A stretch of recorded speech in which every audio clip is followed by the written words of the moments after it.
15వ అధ్యాయంలో ప్రభువైన యేసుక్రీస్తు వారు 3 ఉపమానాలు చెప్పాడు. మారు మనసుకు సంబంధించి 3 ఉపమానాలు చెప్పబడ్డాయి. ఈ 3 కూడా మారు మనసుకు సంబంధించినవే, కానీ 3 రకాలైన పరిస్థితులకు సంబంధించినవి. 3 రకాలైన మారు మనసుల గురించి ఈ 15వ అధ్యాయంలో యేసు ప్రభు వారు మాట్లాడుతున్నాడు. మొట్టమొదటి ఉపమానంలో లూకా సువార్త 15 అధ్యాయం 3వ వచనంలో, అందుకు ఆయన వారితో ఈ ఉపమానం చెప్పాను, మీలో ఏ మనుషునికైనానో 100 గొర్రెలు కలిగి ఉండగా వాటిలో ఒకటి తప్పిపోయిన యెడల అతడు 99 అడవిలో విడిచిపెట్టి తప్పిపోయిన దొరక వరకు దాన్ని వెతక వెళ్ళడా, అది దొరికినప్పుడు సంతోషంతో దాన్ని తన భుజముల మీద వేసుకుని ఇంటికి వచ్చి తన స్నేహితులను పొరుగువారిని పిలిచి, మీరు నాతో కూడా సంతోషించుడి, తప్పిపోయిన నా గొర్రె దొరికిందని వారితో చెప్పును కదా.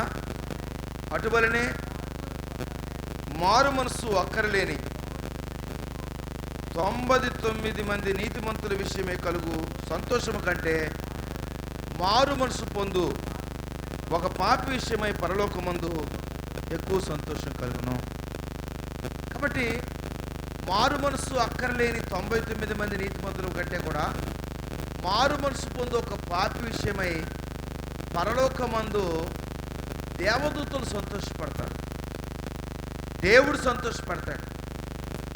ఈ భూమి మీద మనుషులు మనం పట్టించుకోకపోయినా దేవుడు సంతోషపడే, దేవదూతలు సంతోషపడేటువంటి ఒకే ఒక సందర్భం, నేను చర్చికి సందా ఇచ్చాను, లేకపోతే భోజనాలు పెట్టించాను, చర్చిలో ఫ్యాన్లు వేసాను, చేపలు ఇచ్చాను, మీటింగ్ పెట్టించాను, 10,000 ఖర్చు పెట్టాను, ఇవేవి దేవునికి సంతోషాన్ని ఇస్తాయని వాక్యంలో ఎక్కడ చెప్పలా.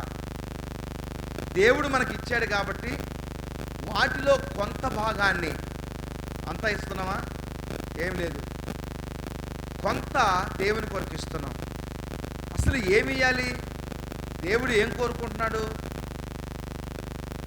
హృదయాన్ని కోరుకుంటున్నాడు, హృదయంలో కలిగే మార్పును కోరుకుంటున్నాడు.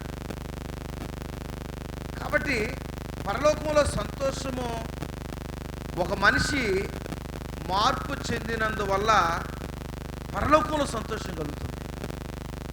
బాప్తిజం రండి అమ్మంటే, పాస్టర్ గారు అమ్మాయిని తీసుకోపోండి, కనీసం తల్లి కానీ తండ్రి కానీ బాప్తిజం ఇచ్చే దగ్గర రాదు. నేను చాలాసార్లు గమనించాను.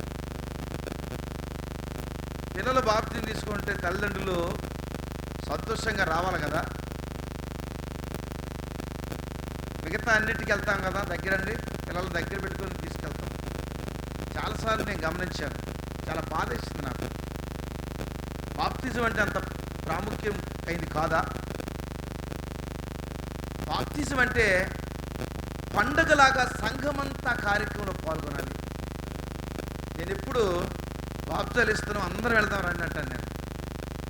ఇది పరలోకాన్ని సంతోషపెట్టేటువంటి కార్యక్రమం. ఇది బాప్తిజం అంటే అది తీసుకున్నవాడు తప్ప, ఏదో అవసరమైనవాడు తప్ప మిగతా వాడు తగ్గికొట్టు చూడదు. ఏముంది, వాళ్ళు బాప్తిజం తీసుకోవడం పోయినారులే, మనం ఇక్కడ భోజనం చేద్దాం, లేకపోతే ఇంకేదో పనిలో ఉందాం అని అంటారు. బాప్తిజం అనేది నిర్లక్ష్యం చేయబడినటువంటి కార్యంగా ఉంది నేడు సంఘాల్లో. బాప్తిజం అంటే ఎట్లా ఉండాలండి? సంఘంలో ఎంతమంది ఉంటే అంతమంది ఆ కార్యక్రమాలకి హాజరు కావాలి. బాప్తిజం తీసుకునేటప్పుడు తండ్రి, కుమార, పరిశుద్ధాత్మ వీరు ముగ్గురు అక్కడ హాజరవుతారు. యేసు ప్రభు వారు బాప్తిజం తీసుకున్నప్పుడు పరిశుద్ధాత్మ పౌరములు ఆయన దగ్గర దిగొచ్చాడు. తండ్రి, ఈయన దేవుడు, ఈయన నా ప్రియకుమారుడు, ఈయన నిందు నేను ఆనందిస్తున్నాను, ఈయన మాట వినుడే ఒక శబ్దం ఏర్పడదు. అంటే ఒక వ్యక్తి బాప్తిజం పొందేటప్పుడు తండ్రి, కుమార, పరిశుద్ధాత్మల ముగ్గురు కూడా వారి సన్నిధి అక్కడ ఉంటుందనే సంగతి మనం అర్థం చేసుకోవాలి. అంటే తండ్రి, కుమార, పరిశుద్ధాత్మ నామములో మనం బాప్తిజం ఇస్తాం. అంటే పరలోకాన్ని సంతోషపెట్టేటువంటి కార్యక్రమం. తండ్రి, కుమార, పరిశుద్ధాత్మను ముగ్గురే హాజరయ్యారంటే ఎంత ప్రాముఖ్యమైనది. అంటే దేవుడు మారు మనసుకి ప్రాధాన్యత ఇస్తున్నాడు. వేరే వేరే కార్యక్రమాలు కాదు. కానీ ఇక్కడ మీలో ఏ మనుషులకైనానో 100 గొర్రెలు కలిగి ఉండగా వాటిలో ఒకటి తప్పిపోయినట్లయితే ఈ 99ని ఇక్కడ విడిచిపెట్టి తప్పిపోయిన దాన్ని వెతకడానికి పోతాడు. పిచ్చోడా మంచోడు ఆయన? 99 నీ చేతిలో ఉంటే వాటి గురించి సంతోషపడకుండా ఆ తప్పిపోయిన దాని ఒక్కదాని గురించి ఎందుకు నీకు ఆందోళన? మీకు అట్లాగే ఉంటుందా? ఇప్పుడు అడవి ఉంది, కొండకు పోతారు కదా, గేదెలు పోయినాయి, ఒక దూడ రాలేదు, ఏం చేస్తారు మీరు? అమ్మా వెతుకులాడతారా? ఎందుకు? అన్నీ వచ్చినాయిగా, 10 ఉన్నాయి, 10 వచ్చినాయి, ఒకటి పోయింది. ఒకటి పోతే ఏమైంది? అందరం ప్రార్థనకు వచ్చాము, ఎవరో ఒక ముసలాం రాలేకపోయింది, ఒక వ్యక్తి మిస్ అయ్యాడు. మనం పట్టించుకుంటామా దాని గురించి? వాళ్ళ గురించి అందరూ వచ్చారు, మొదలుపెట్టిన పాస్టర్ గారు ఎవరో ఒకళ్ళిద్దరు వెనక వస్తారు, లేకపోతే మానేస్తారు, ఈరోజు రేపు వస్తారు. మన ఒకటికి ప్రాధాన్యత ఇయ్యము. కానీ ఈ వ్యత్యాసాన్ని మనం గమనించాలి. 99ని విడిచిపెట్టి ఒక్కదాని కోసం పోవటం ఏంటి? దేవుని యొక్క మనస్సు ఎప్పుడు కూడా తప్పిపోయిన ఒక్కదాని మీదే ఉంటుంది. 5 కొడుకులు ఉన్నారు, ఒకడు దారి తప్పాడు, తాగుతున్నాడు, తిరుగుతున్నాడు, మాట ఎక్కలేదు. తల్లి ఏం చేస్తుంది? వాడికి ఇంట్లో అన్నం కూడా ఎవరు పెట్టరు, వాడి కోసం భార్య కూడా ఎదురు చూడదు, అన్నదమ్ములు చూడరు, కుటుంబ సభ్యులు ఎవరు పట్టించుకోరు. తల్లిదండ్రులు ఏం చేస్తారు? వాడి కోసం కనిపెట్టుకుంటారు. వాడు ఎప్పుడు వస్తాడా, ఎక్కడికి పోయాడు, రోడ్డుకి వెళ్ళటం, నలుగురిని అడగటం, 10 అయిందో ఇంకా రాలేదు, ఏం జరిగింది, ఏమన్నా ఇబ్బంది అయిందా, ప్రమాదం వచ్చిందా, తిడతా ఉంటారు. మన మధ్య మా బంధువులు కూడా ఒక సమస్య వచ్చింది దీని గురించే. చిన్న కొడుకు చాలా కష్టపడుతున్నాడు, సంపాదిస్తున్నాడు, లక్షలు సంపాదిస్తున్నాడు, కుటుంబాన్ని బాగా చూసుకుంటున్నాడు, ఆ తండ్రి చనిపోతే తల్లిని బాగా చూసుకుంటున్నాడు. పెద్ద కొడుకు కూడా సమానంగా ఆస్తి ఇచ్చారు. కానీ వాడెప్పుడు గాలికి తిరగటమే పని. చిన్న కోడలు కోపపడుతుంది అత్తగారి మీద, నీకేం తక్కువ చేశాను, డబ్బులన్నీ పెద్దోడికేస్తుంది, వాడి కోసమే కనిపెట్టుకుంటుంది, వాడి గురించి ఆలోచన చేస్తుంది. మరి నేను, నా భర్త, నా పిల్లలు, కుటుంబం అంతా బాగుంటే నువ్వు ఇది చూడకుండా అదెందుకు ఆలోచిస్తున్నావు? తల్లిదండ్రుల మనసు ఎవరి మీద ఉంటుంది? తప్పిపోయిన వాడి మీద. పరలోకపు తండ్రి అయిన దేవుని యొక్క హృదయం కూడా ఎవరైతే తప్పిపోయారో వారి మీద ఆయన దృష్టి ఉంటుంది. బైబిల్లో ఒక ఆశ్చర్యం మీకు జ్ఞాపకం చేస్తాను. ఆదికాండంలో కయ్యను, హేబేలు ఉన్నారు. కయ్యను హేబేలు చంపాడు. దేవుడు కయ్యనుతో మాట్లాడతాడని ఎవరైనా అనుకుంటారా? అపరాధులతో దేవుడు మాట్లాడతాడా? సొంత తమ్ముడు చంపిన నరహంతకుడు వాడు జైలుకి వెళ్ళాడు అనుకోండి, జైలుకి వెళ్ళి పలకరిస్తాం మనం? వాడితో ఎవరైనా సాంగత్యం చేయడానికి ఇష్టపడతారా? పరిశుద్ధుడైన దేవుడే ఎవరితో మాట్లాడుతున్నాడు? కయ్యనుతో మాట్లాడు. ఒక్కసారి కాదు, చాలాసార్లు మాట్లాడినట్టుంది. చాలాసార్లు దేవుడు కయ్యనుతో మాట్లాడుతూనే ఉన్నాడు. మనం అసహించుకుంటాం, సొంత తమ్ముడు చెప్పాడయ్యాడు, దుర్మార్గుడు, వాడు ముఖం కూడా చూడకూడదంట. మనకి ఒక అభిప్రాయం ఉంది, టీవీలో పెద్ద పెద్ద ప్రసంగికులతోనే దేవుడు మాట్లాడతాడు. అలాంటి వాడు మన దగ్గరకు వస్తే అయ్యగారు ప్రార్థన చేయమంటాం. అపరాధులతోనూ పాపులతో దేవుడు మాట్లాడ్డా? కయ్యనుతో మాట్లాడిన దేవుడు మనతో మాట్లాడ్డా? కయ్యను కంటే మనం దుర్మార్గులమా? కాదు కదా. కాబట్టి దేవుని మనస్సు ఎవరి మీద ఉందంటే, నేను తప్పిపోయాను, నేను ఘోరమైన పాపిని అని ఎవరైతే మనసులో బాధపడుతూ ఉంటారో, ఈ సంఘం నన్ను పట్టించుకోలేదు, కనీసం ఆ పాస్టర్ గారు కూడా నా దగ్గరకు రాలేదు అని ఎవరైతే మనసులో వేదన చెందుతూ ఉంటారో వారికి సమీపంగా దేవుడు ఉంటాడు, వారితో మాట్లాడతాడు. కాబట్టి దేవుని మనస్సు ఎవరి మీద ఉందంటే, దీనుల పట్ల, అనారోగ్యంగా ఉండి మంచంలో ఉన్న వారి దగ్గర, తప్పిపోయిన వారి దగ్గర యేసు ప్రభు వారి యొక్క అడుగు జాడలు ఉన్నాయని వాక్యం చెప్తుంది. దేవుని మనస్సు వారి మీద ఉంటుంది. కాబట్టి మీరు ఎవరి గురించి ఆలోచించొద్దు. దేవుడు నాతో ఉన్నాడనేది, ఈ సత్యాన్ని ఎప్పుడు కూడా హృదయంలో పెట్టుకోండి. మిమ్మల్ని ఎవరు ఆదరించలేదని, లేకపోతే ప్రేమించలేదని, మిమ్మల్ని పట్టించుకోలేదని మీరు ఎప్పుడు కూడా మనసులో వేదన చెందాల్సిన అవసరం లేదు. కాబట్టి 99 వదిలిపెట్టి ఆ ఒక్కదాని కోసం పోయాడు ఆయన. పొద్దస్తమానం కాపలా కాశాడు. ఎక్కడో ఒక్కటి తప్పిపోయింది. మందులో లెక్కేస్తే ఒకటి తగ్గింది. గుర్తుపట్టాడు అదేందో. ఇప్పుడు ఈ 99 వదిలిపెట్టేసి ఆ ఒక్కదాన్ని ఎతకడానికి అడవికి వెళ్ళాడు. సరే, ఏది తప్పిపోయింది? అది గొర్రె కదా. ఎందుకు తప్పిపోయి ఉంటుంది? చాలాసార్లు విన్నాం ఈ కథ. ఎందుకు తప్పిపోయాడు చెప్పండి. గొర్రెకి ఏమంటాయి ఆలోచనలు? అమ్మా, గొర్రెకి ఏమంటాయి ఆలోచన తప్పిపోవడానికి చెప్పండి. దానికి ఏమైనా పెద్ద ఆలోచన ఉంటుందా ఏంటి? అమ్మా పాప చెప్పు. అది ఎక్కడ మంచి గడ్డి దొరికిందో అటు వెళ్ళింది పక్కకి. ఇది తల వంచి కడుపు నిండా మేత వేసే లోపుగా ఈ మంద వెళ్ళిపోయింది. కలుసుకుందాం అనుకుందా కానీ తలెత్తి చూసేటప్పటికి మంద లేదు.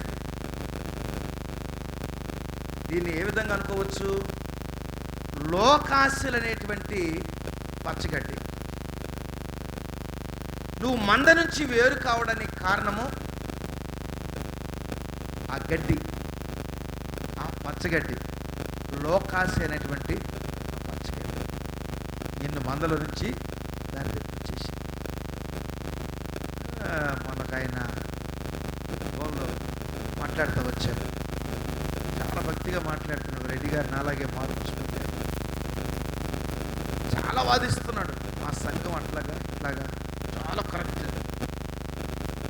ఆ అమ్మాయి అంటే వాళ్ళ సంఘస్థులకే ఇస్తాం కానీ వేరే వాళ్ళకి అంటారు. అంత పర్ఫెక్ట్ ఉన్నాడు. మంచిదే. ఏంటయ్యా అంటే, మన జరిగిన ఎలక్షన్లో 50 లక్షలు పెట్టి పందెం 50 లక్షలు పోయినాయి, రాలేదు. ఏంటి అసలు మనం ఏం చెప్తున్నాం? లోకాశలనే పచ్చిగడ్డి కోసం ఆశపడి విశ్వాసాన్ని కోల్పోతున్నాం, దేవునికి దూరం అయిపోతున్నాం. కోట్లు పెట్టారులే పని. అదొక వ్యసనం అయిపోయింది, జూదంలాగా. ఎట్లా వస్తాయండి డబ్బులు? ఇంకొకడు కన్నీళ్ళు గారిస్తే మనకు వస్తుంది. ఇప్పుడు ఎట్లా బాధపడుతున్నాం మనం? అవతల కూడా అట్లా బాధ పెడితేనే ఆ డబ్బులు వస్తాయి. ఒకటి బాధ పెట్టి వాడి కన్నీళ్ళతో ఇచ్చారు తప్ప సంతోషంతో వచ్చే డబ్బులు కాదు. నాకటికి దానికి పెద్ద వ్యత్యాసం లేదు. దయచేసి అలాంటి వాటి గిఫ్ట్ కూడా పాలపప్పులో పంచుకోకూడదు. కాబట్టి అట్లాంటి వాటి గురించి దురాశతో కూడినటువంటి ఆలోచనల చేత మనం ఏడవబడేవారుగా ఉండకూడదు. లోకాశలనే పచ్చిగడ్డిని ఆశించి వారి పక్కన కాపరి వచ్చాడు. రాత్రంతా వెతికాడు, అరుస్తున్నాడు, పిలుస్తున్నాడు. కాపరి యొక్క స్వరాన్ని గొర్రె గుర్తించింది. అది గొప్ప మేలు. ఆయన వెతుక్కుంటూ వచ్చి ఎక్కడో మొదల్లో ఉంటే దాంట్లో నుంచి క్షేమంగా బయటికి తీసాడు. బయటికి తీసిన తర్వాత ఏం చేస్తాడు? గొర్రెని అమ్మా భుజం మీద ఎక్కించుకుంటాడు, అంతేగాని కర్ర తీసి బాధలు చనిపోయావు, ఇప్పుడు దొరికావు, నన్ను అవస్థ పెట్టామని. దేవుడు కూడా ఆయన సన్నిధికి వచ్చేటువంటి వారిని ఎంతకాలం చనిపోయావనే శిక్షలేసి నిన్ను బంధించి నిన్ను బాధ పెట్టేటువంటి ప్రయోగాలు ఆయన చేయడు. నేను భుజం మీద ఎక్కించుకుంటాడు. తిరిగి వచ్చింది ఒకటే, ఆయన గుర్తుపెట్టుకుంటాడు. కానీ గతంలో నువ్వు ఏం చేసేవి, ఎక్కడ తిరిగేవనే సంగతి నిన్ను ఆయన ప్రశ్నించడు. ఎందుకంటే మన బలహీనతలు ఆయన ఎరిగినవాడు, మన స్థితిగతులు సంపూర్ణంగా తెలుసుకున్నవాడు. మన గురించి మనకంటే ఆయనకు బాగా ఎక్కువ తెలుసు. కాబట్టి తీసుకొచ్చాడు, మందలో కలిపాడు, అందరికి చెప్పాడు, పొరుగు వారు నాతో కూడా సంతోషించండి, తప్పిపోయినటువంటి గొర్రె దొరికింది. ఇది సంఘంలో ఒక సాదృశ్యం ఉంది. కొంతమంది తప్పిపోతారు, ఆ గొర్రెలాగా తిరిగి రావటం తెలియదు. అటువంటి వారిని సంఘ కాపురమే పెట్టకూడదు. సంఘ కాపురి ప్రయత్నం సంఘ కాపురి చేస్తాడు. సంఘమంతా కూడా ఆ వ్యక్తిని తిరిగి మంచిదారిలోకి తీసుకురావడానికి వెతికి పట్టుకొని దేవుని సన్నిధికి మనం వారిని నడిపించాలి. అది కాపురి యొక్క బాధ్యత, సంఘం యొక్క బాధ్యత కూడా. ఎందుకంటే కాపురి కంటే మీకు ఎక్కువ విషయాలు తెలుస్తాయి, ఆయనకి అన్ని విషయాలు తెలియదు. సంఘంలో ఉండేది మీరు కాబట్టి మీకు ఎక్కువ తెలుస్తుంది. కాబట్టి ప్రతి సంఘంలో కూడా తప్పిపోయేవారు ఉంటారు. తప్పిపోయామని తెలుసు కానీ తిరిగి ఇంటికి రావడం తెలియదు. గొర్రె అంతే కదా, తప్పిపోయిందని తెలుసు, అరుస్తుంది, తిరిగి మందలో చేరటం దానికి తెలియదు. అటువంటి దాని కొరకు కాపరి వెతికి దాన్ని పట్టుకొని తీసుకురావాలి. సంఘంలో ఈ కేటగిరీ మనుషులు ఉంటారు. 2, ఏ స్త్రీకైనను 10 వెండి నాణ్యములు ఉండగా వాటిలో ఒక నాణ్యం పోగొట్టుకుంటే ఆమె దీపం వెలిగించి ఇల్లు ఊడ్చేది దొరుకు వరకు జాగ్రత్తగా వెతకదా. ఏ స్త్రీకైనా, స్త్రీ అంటే బైబిల్ దేనికి సాదృశ్యం చెప్తుందండి? సంఘమేనా? ఓకే. ఏ స్త్రీకైనా 10 వెండి నాణ్యములుండగా, ఎందుకుంటాయి 10 వెండి నాణ్యాలు? 10 ఎందుకుంటాయి? స్త్రీకే ఎందుకు ఇస్తారు దాన్ని? యేసు ప్రభు వారి కాలంలో వివాహం కావలసినటువంటి ఒక స్త్రీకి, ఒక యవనస్తురాలకి 10 వెండి నాణ్యాలు ఇస్తారు. వివాహ దినం వరకు ఆ 10 వెండి నాణ్యాలు జాగ్రత్తగా భద్రం చేయాలి. ఆమె కెపాసిటీ, ఆమె టాలెంట్ మీద అది ఆధారపడి ఉంటుంది. పొరపాటున ఒక్క నాణ్యం పోగొట్టుకున్నా అది నేరం అవుద్ది, తప్పు చేసినట్టు అవుద్ది.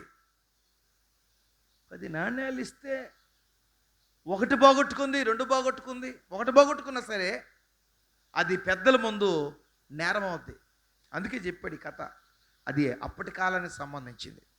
మనం ఆత్మీయ అర్థంలో ఆలోచిస్తే దేవుడు సంఘానికి 10 నాణ్యాలు ఇచ్చాడు. 10 వెండి నాణ్యములు. వెండి ఎలా ఉంటుంది? తెల్లగా ఉంటుంది. దేవుడు పరిశుద్ధుడు. దేవుడిచ్చిన ధర్మశాస్త్రం పరిశుద్ధమైంది. దేవుని ఆజ్ఞలు పరిశుద్ధమైనవి. సంఘం అనే స్త్రీకి 10 వెండి నాణ్యాలు ఇచ్చాడు యేసు ప్రభువారు. 10 వెండి నాణ్యాలు. ఈ 10 వెండి నాణ్యాల్లో ఒక్క నాణ్యం పోయినా పెద్దోళ్ళు అడుగుతారు, తప్పేస్తారు, అవసరమైతే పెళ్ళి క్యాన్సిల్ అయిపోద్ది. ఆ రోజుల్లో పెళ్ళి క్యాన్సిల్ అయిపోద్ది. ఒక స్త్రీకి, ఒక వధువుకి, ఒక కన్యకు ఆ రోజుల్లో ఉన్నటువంటి పరీక్ష అది. ఇప్పుడు పెళ్లి చేసుకునేటప్పుడు పోయి ఏదో చూసి చేసుకోరుగా. అమ్మాయికి ఇంటి పని వచ్చా, వంట పని వచ్చా, పొలం పని చేస్తుందా, చదువుకుందా, కుట్లే ఉండొచ్చా, మిషన్ కుట్టిద్దా, అన్నీ అడుగుతాం కదా. పని బాటలేని ఆమెను తీసుకొచ్చి ఇంట్లో కూర్చోబెట్టి మేము పెడతాంలేని అంటారు ఎవరైనా? పని చేసే అమ్మాయికి ఎప్పటికీ విలువ ఉంది. అప్పటికి ఇప్పటికి ఉంది విలువ. సరే, మోటు పని ఈరోజు అనుకోవచ్చు, కానీ ఆ రోజుల్లో పని చేయకపోతే పెళ్ళి కాదు ఆ పిల్లకి.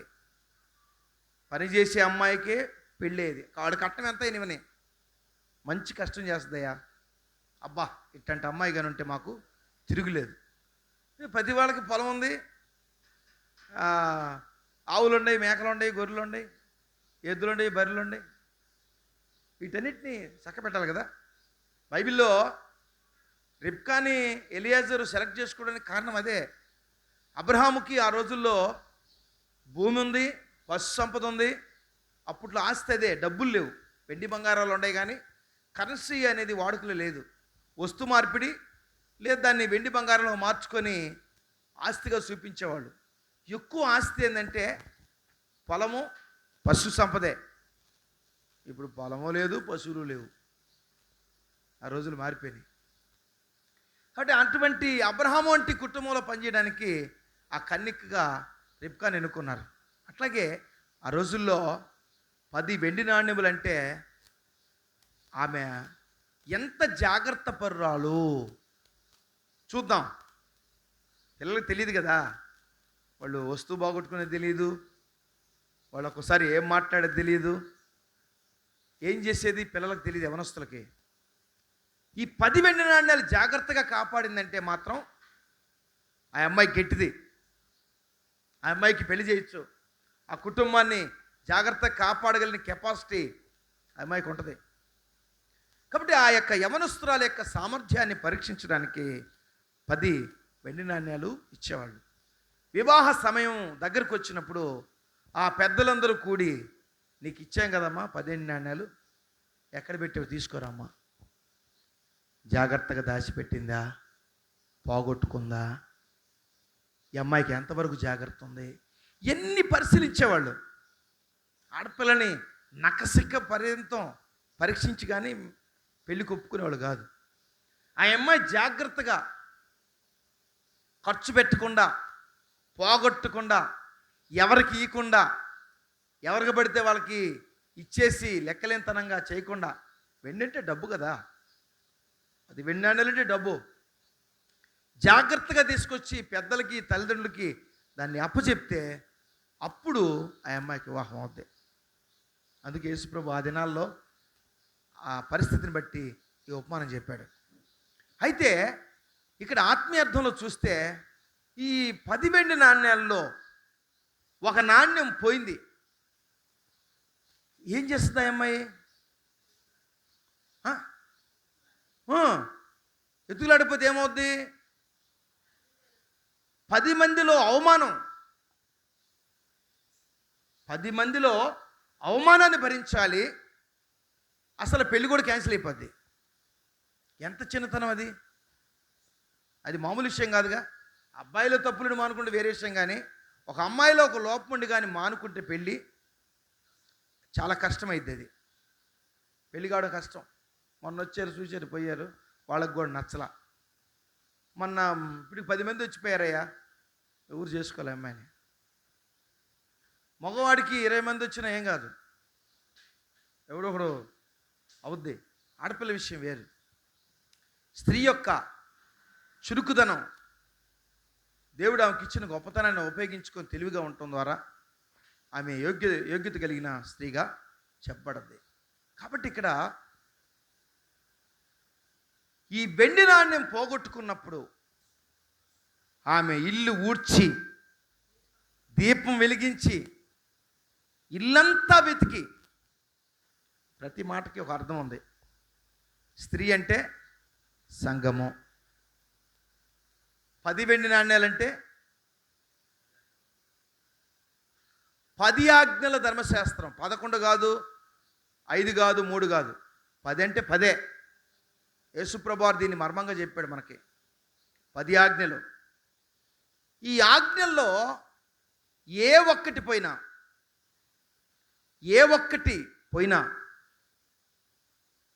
యాకోబు పత్రిక 2వ అధ్యాయము 10వ వచనం చదవండి. పిల్లలు చదవండి మీరు. యాకోబు పత్రిక 2వ అధ్యాయము 10వ వచనం చదవండి. మీరు కాదు పాస్టర్ గారు. ఎవరు? ఎవడైనాను ధర్మశాస్త్రం అంతయు గైకొని, ఒకటేనా? అంతేనా? కరెక్ట్ చదివా? ఏడు కూడా ఒకటే అంటున్నారు. ఒక ఆజ్ఞ విషయంలో తప్పిపోయినట్లా ఆజ్ఞలన్నిటి విషయంలో అపరాధి అగును. ఒకటి పోయినా అంతే, 10 పోయినా అంతే. ఒక చిన్న లాజిక్ చెప్తాను, అది కరెక్ట్ కాదు కానీ లాజిక్ అంతే. లాజిక్, దానికి ఆన్సర్ లేదు. ఇక్కడ 10 అని పెట్టాను అంకె. ఇప్పుడు ఏం పోయింది? ఒకటి కదా. రే పిల్లలు చదివిన వాళ్ళు చూడండి, ఒకటి దుడిచేసాను అనుకోండి, ఏముంది అక్కడ? 10 ఒకటి దుడిచేసాను, ఏముంది అక్కడ? 0 ఉంటుంది, అంతే కదా. ఇక్కడ ఏం చెప్తున్నా యాకోబు? ఆజ్ఞలన్నిటి గైకొని ఒకదాన్ని కానీ పోగొట్టుకుంటే మొత్తం పోయినట్టు, 0నే. క్రైస్తవ ప్రపంచం ఏం పోగొడుతుంది ఇప్పుడు? 10 ఆజ్ఞలు. క్రైస్తవులు విగ్రహాలు చేయరు, దేవుని నామాన్ని విధంగా ఉచ్చరించరు, యేసుప్రభుని ఆరాధిస్తారు, తల్లిదండ్రులను సన్మానించాలి, వ్యభిచరించకూడదు, నారాజు చేయకూడదు, తల్లిదండ్రులను సన్మానించాలి, పొరుగువారిని తాగించకూడదు, పొరుగువారి మీద అబద్ధ సాక్ష్యం పలకూడదు. ఇది అందరూ ఒప్పుకుంటారు. ఏది ఒప్పుకోరు? నిర్గమకాండం 20వ అధ్యాయము 8వ వచనం చదవండి. నిర్గమ 20:8వ వచనం.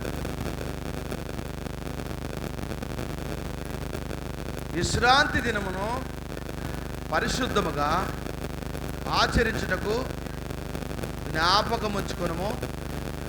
6 దినములు కష్టపడి నీ పనంతయు చేయవలను.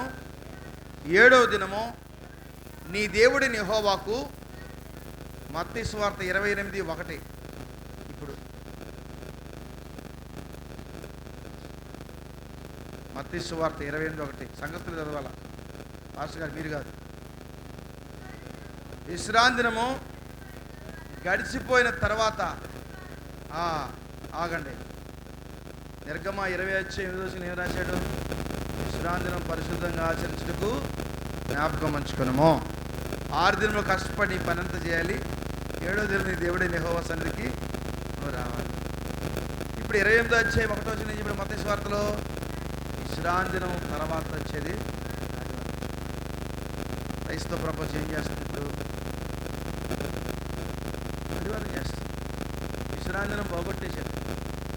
దీవెనలు వద్దా? వాళ్ళు ఎవరో పెట్టారు, రోమన్ క్యాథలిక్ వాళ్ళు. దాంతో మనకేం సంబంధం? మనకు అవసరం లేదు. బైబిల్ ఏం చెప్తుందో అదే మనం చేయాలి. ఇక్కడ ఏం చెప్పాడు?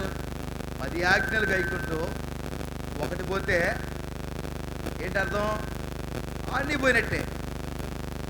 ఏందా ఒకదానిలో ఏముంది ప్రాముఖ్యత?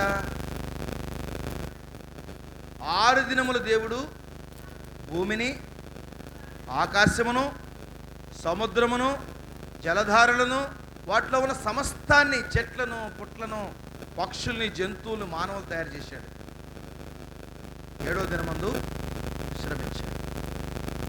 అందుచేత యెహోవా ఆ 7వ దినమును ఆశీర్వదించి దాన్ని పరిశుద్ధపరిచాడు. దేవుడు ఆశీర్వదించి పరిశుద్ధపరిచిన దినం విశ్రాంతి దినం. యేసు ప్రభువారు సృష్టికర్త అని చెప్పేటువంటి ఒకే ఒక గుర్తు విశ్రాంతి. యేసు ప్రభు చెప్పాడు, మీరు 10 ఆజ్ఞలు గైకొంటున్నారు, ఒకటి పోగొడుతున్నారు. ఎట్టయితే ఏమండి, ఈరోజు కాకపోతే రేపు, ఏదో వారంలో ఒకరోజు జరుగుతుందిగా. వారంలో ఒకరోజు జరగటం అనేది నీ ఇష్టం కాదు, నా ఇష్టం కాదు. దేవుడు నియమించిన కాలములను, సమయములను మనము ఆయన ఆజ్ఞలను చెప్పినట్టుగా నడుచుకోవాలి. యేసుప్రభువు అంటున్నాడమ్మా, యోహాను సువార్త 14:15లో, మీరు నన్ను ప్రేమించిన ఎడల నా ఆజ్ఞలను కైకొందురు. దేవుడిని ప్రేమించడం అంటే ఏంది? బియ్యం తేవటమా? కానుకలు తేవటమా? ఏందమ్మా చెప్పండి. నా కొడుకు నన్ను ప్రేమిస్తున్నాడంటే ఏంది అర్థం? ఓ పెడుతున్నాడయ్యా, గుడ్లు ఇస్తున్నాడు, మాట మాట్లాడితే మాత్రం పెడేమని పగులుద్ది, కోపదారి. నువ్వు మాంసం కూర పెట్టినా, పట్టు వస్త్రాలు తెచ్చి కప్పినా నీ మనసుకు సంతోషం ఉంటుందా? నీ మాట వినకపోతే చెప్పండి. కాబట్టి బలులు అర్పించుట కంటే మాట వినుట శ్రేష్టం. సమూయేలు 15:22లో ఉంది ఈ మాట. సమూయేలు గ్రంథంలో 15:22. కాబట్టి దేవుని మాటలను మనం మార్చకూడదు, మనకు అనుకూలంగా వాటిని మార్చుకోకూడదు. దేవుని మాటలు దేవుని మాటలుగానే దాన్ని అమలు చేయాలంతే. దాన్ని మార్చే అధికారం మనకు లేదు. పరిశుద్ధుడైన దేవుడిచ్చిన పరిశుద్ధమైన దేవుని మాటల్ని పాపులైన మనం మార్చుకొని మనకు అనుకూలంగా చేసుకుంటే అది పాపం అవుతుంది తప్ప అది ఆశీర్వాదం ఎప్పటికీ కానే కాదు. కాబట్టి ఏ స్త్రీకైనా 10 వెండి నాణ్యాలు ఉంటే ఒక నాణ్యం పోగొట్టుకుంటే ఆమె దీపం వెలిగించి ఇల్లు ఊడ్చి అది దొరుకు వరకు జాగ్రత్తగా ఎతకదా. ఇల్లు అంటే ఏంది అర్థం చెప్పండి అమ్మా? హృదయం. ఇంకా ఇల్లు చాలా విధాలుగా చెప్పుకోవచ్చు, ఇబ్బంది లేదు. 10 వెండి నాణ్యాలు ఉన్నాయి, ఒకటి పోగొట్టుకుంది. ఇల్లు ఏంటి? ఇల్లు మనమే ఇల్లు. ఓకే, వాళ్ళు చెప్పింది కూడా హృదయం. ఇల్లు దేవుని సంఘం. దేవుని సంఘం. ఈ సంఘంలో జరిగే కార్యక్రమాలు, వాక్య పఠనం, ప్రార్థన, మనం దీంట్లోనే సంఘంలోనే వెతకాలా? నీ ఇంట్లోనే నువ్వు వెతకాలా? నువ్వు బయటికి పోయి ఎదిగితే నీకు అర్థం కాదు. ఎక్కడ తప్పిపోయామో, ఎక్కడ కరెక్ట్గా ఉన్నామో, ఏం చేస్తున్నామనేది నీ ఇంటిలో, నీ సంఘములో, దేవుడికి ఇచ్చిన వాక్యంలో పరిశీలిస్తే నీకు కరెక్ట్గా అర్థమైంది. పోగొట్టుకున్న దాన్ని తిరిగి సంపాదించు. కాబట్టి ఇప్పుడు నాతో కూడా సంతోషించండి. పొరుగువారిని పిలిచిందామే, నేను పోగొట్టుకున్నాను, నేను దొరికిందని వారితో చెప్పాను కదా. వ్యభిచారం చేస్తే తప్పు అంటారా? దొంగతనం చేస్తే అమ్మా, నరహత్య చేస్తే ఏమంటాం? అది కూడా తప్పేనా? విశ్రాంతిని ఎవరైనా మందిరానికి పోకపోతే ఏమంటాం? ఎవరంటారు తప్పని? కూడా అంటారు. వాక్యం చెప్తుంది కానీ విశ్రాంతిని కూడా దేవుని మందిరానికి పోకపోతే మాత్రం ఎవరేమంటారు? వాడికి పని ఉంది కావాలా, పోయేళ్ళు పని, రేపు వస్తాడు. విశ్రాంతిని మందిరానికి పోకపోతే తప్పని కానీ పాపమని కానీ ఎవ్వరు అనుకోరు. ఈ చెప్తారు, వ్యభిచారం తప్పు, దొంగతనం తప్పు, అబద్ధ సాక్ష్యం తప్పు, నరహత్య తప్పు. విశ్రాంతినం మందిరానికి పోకపోతే, శనివారం రోజు ప్రార్థనకి వెళ్ళకపోతే తప్పని మాత్రం ఎవడు అంటారు.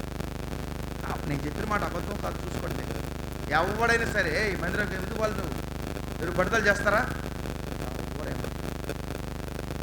దేవుని యొక్క ఆజ్ఞను బహిరంగంగా ధిక్కరిస్తున్నప్పటికీ అది పాపమని మాత్రం ఎవరు మాట్లాడు. పాపతి మంది వచ్చేవాళ్ళు, అమ్మాయి ఆడే చిన్న పని ఉంది అయ్యగారు బ్యాంకులో, రేపు వారం వస్తానే. సాకులు చెప్తారు. శనివారం రోజే వస్తాడు. ఈరోజు కానీ మీరు పనికి రాకపోతే వారం అంతా పని లేదని తెలియస్తాడు మేస్త్రి.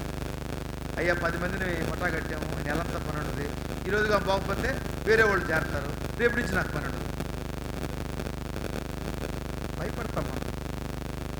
దేనికి భయపడుతున్నాం మనం? అదే గవర్నమెంట్ ఉద్యోగమా?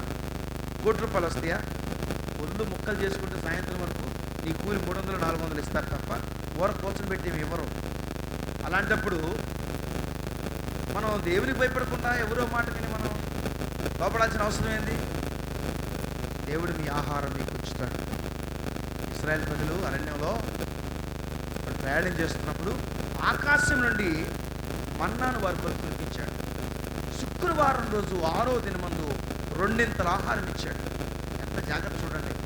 విశ్రాంతి రోజు మీరు ఆహారం మీరు పోగు చేయొద్దు మన్నాని, ఆ రోజు విశ్రాంతి కాబట్టి ఈ 6వ రోజే 2 ఆహారాన్ని మీరు పోగు చేసుకుని దేవుడు ఆజ్ఞించాడు. కొంతమంది తెలివిగలలు ఏం చేశారంటే ఇదే ఉందలే అని చెప్పి విశ్రాంతిలో శనివారం రోజు కూడా పేరు కొంతమంది గిన్నెలు తీసుకున్నారు. వారికి ఏమీ దొరకలేదు. సిల్లి సంచులేసినట్టు తీస్తున్నందుకు వీళ్ళరా దేవుని మాటకు లోబట్టంలో ఆశీర్వాదం ఉంది. మిమ్మల్ని ఆశీర్వాదం వైపు నడిపించడానికి మా దగ్గర ఏం లేదు. మీరు వాక్యం దగ్గరికి, యేసు ప్రభు దగ్గరికి మీరు నడవటం ద్వారా దీవించబడతారు. చెప్పేది పర్మనెంట్, శాశ్వతమైనటువంటి దీవెన గురించి నేను మాట్లాడుతున్నాను. ఏదో చెప్పి ఇక్కడి నుంచి వెళ్ళిపోవాలని కాదు. నేను దీవించబడ్డాం, మీరు కూడా దీవించబడ్డాం. ఇందా చెప్పా కదా, ఇక్కడ ఒక 20 మంది ఉన్నారు. ముగ్గురికి శనివారం జరిపే ప్రార్థన. ఈరోజు 300 మంది, 400 మంది జరుపుతున్నామని ప్రార్థన ఏంటి? ముగ్గురైనా నిరుత్సాహపడలేండి. ముగ్గురు వచ్చినా సరే ఉదయం 10 గంటల నుంచి మధ్యాహ్నం 1 గంట వరకు ప్రార్థన ఖచ్చితంగా జరిగేది. ఏమొస్తుంది? తప్ప ముగ్గురు పెట్టి వాళ్ళకి 5వ ప్రదేశం. కానీ నా ఉద్దేశం ఏంటి? నేను మందిరంలో ఉండాలి, విశ్రాంతిన మందు దేవుని ఆరాధించాలని కృతనిశ్చయంతో ఉన్నా. నేను ఒక్క విశ్రాంతిని కూడా నేను తలుపు మొత్తలేదు. వచ్చేది ముగ్గురే కదా, ఏముందో తెలియదు. పెడితే ఏంటి, పెట్టకపోతే ఏంటి? నా మనసులో ఎప్పుడు ఆలోచన రాలేదు. ఎవరు రాకపోయినా సరే నేను ఒక్కడనే పాటలు పాడిన ముసలమ్మ. ఇక్కడికి వచ్చి ఏరియాకి వచ్చి కూడా నా 3వ సంఘంలో, మినికల్ సంఘంలో ఒక ముసలాం మీ వయసు ఆమె వచ్చాను. మంచిగాను మంచిగా తీసుకొచ్చాను. 10 రూపాయలు సంబంధించి నా బండికి పెట్రోల్ 50 రూపాయలు. నా వేసి అంతా 10 రూపాయలు. నేను దాని గురించి ఎప్పుడు ఆలోచించాను. శనివారం మధ్యాహ్నం 2 గంటల పైకి తీసుకుంటే 4 గంటల దాకా 10 పాటలు పాడేవాడిని. చక్కటి వాక్యం 100 మంది ఉన్నట్టుగా చెప్పారు. ఊళ్ళో రైతులు, కమ్మలు అందరూ విని రేపు మాస్టర్ అంటే మగోళ్ళు టీ కుట్లు కడ విని వాళ్ళు వచ్చి ఆటోళ్ళకి అందించారు. మాస్టర్ గారు అంత బాగా వాక్యం చెప్తారు, ఊళ్ళో వాళ్ళు మెచ్చుకుంటున్నారయ్యా, మీరు ఎందుకు పోవట్లేదని వాళ్ళ మీద కోపపడ్డారు. అరే అవునా ఏంటిది అని వాళ్ళ మార్పు వచ్చి చక్కగా మందిరం కావడం ప్రారంభించారు. ఈరోజు 50-60 మంది కూర్చొని దేవుని ఆరాధించుకుంటారు. ప్రతి శనివారం ఉదయం 7 గంటలకి, 8 గంటలకి గంట కొట్టినట్టు తలుపు తీస్తే వచ్చి కూర్చోవాలి. దేవుడు ఆశీర్వదించాడు సంఘాన్ని, ఎన్నో ఆపదల నుంచి కాపాడాడు, ఆర్థికంగా ఆశీర్వదించబడ్డారు. దేవుడు గొప్ప మనశ్శాంతితో కూడినటువంటి హృదయానంతో కూడినటువంటి జీవితాన్ని ఇచ్చాడు. కాబట్టి యేసుప్రభు వస్తాడు, స్త్రీ అనే సంఘాన్ని లెక్క అడుగుతాడు. నీకు 10 వెండి నాణ్యాలు ఇచ్చాయి కదా, ఏయ్ చూపి ఒకసారి అంటే నీ దగ్గర 10 ఉంటే చూపిస్తావు. 1 పోయిందయ్యా, 1 పోయినా ఒకటే, మొత్తం పోయినా ఒకటే. గుర్తుపెట్టుకోండి. ఇక్కడ ఏ స్త్రీకైనా 10 వెండి నాణ్యాలు, ఇది చాలా భయంకర వర్తమానం. ఇది ఏదో వెండి నాణ్యాల గురించి తేలికజీ వదిలేస్తారు చాలామంది. దీంట్లో ఇంత అర్థం ఉంది. స్త్రీ అంటే సంఘం, 10 వెండి నాణ్యాలంటే 10 ఆజ్ఞలు. ఇంట్లో వెతకడం అంటే పరిశుద్ధ గ్రంథాన్ని సంఘంలో ధ్యానం చేసి వెతకటం, ఎక్కడ తప్పిపోయామో ఎదుర్కోవటం, పోగొట్టుకున్న దాన్ని చేయటం. ఇప్పుడు దాకా అలవాటు లేకపోతే చేయటం స్టార్ట్ చేయాలి. ఇక్కడి నుంచి ఇప్పుడు దాకా లేదయ్యా మాకు, ఇప్పటి నుంచి మొదలు పెడతాం. ఈ విధానంలోకి వస్తే అప్పుడు అటువలే మారు మనసు పొంది ఒక పాప విషయమై దేవుని దూతని సంతోషం కలిగినని మీతో చెప్తున్నాను. ఇందాక గొర్రె గురించి చెప్పుకున్నాం. గొర్రె తప్పిపోయింది, తప్పిన సంగతి తెలుసు, అరుస్తుంది, తిరిగి మందలోకి రావడం తెలియదు. రైట్. ఈ పోగొట్టుకున్న నాణ్యాన్ని ఒక విశ్వాసతో పోలిస్తే ఇక్కడ ఇంకొక అనుభవం ఉంది. ఈ వెండి నాణ్యానికి తాను పోగొట్టుకున్న సంగతి, తప్పిపోయిన సంగతి తెలియదు, తిరిగి రావాలనే సంగతి కూడా దానికి తెలియదు. అంతే కదా, దాని ప్రాణం లేదు. ఈ విసిరేస్తే అడగబోద్ది, ఈ విసిరేస్తే తిరిగిపడిపోద్ది కదా. సంఘంలో తప్పిపోయిన సంగతి తెలియదు, తిరిగి రావాలనే సంగతి తెలియదు. అలాంటి వాళ్ళు ఉంటారు.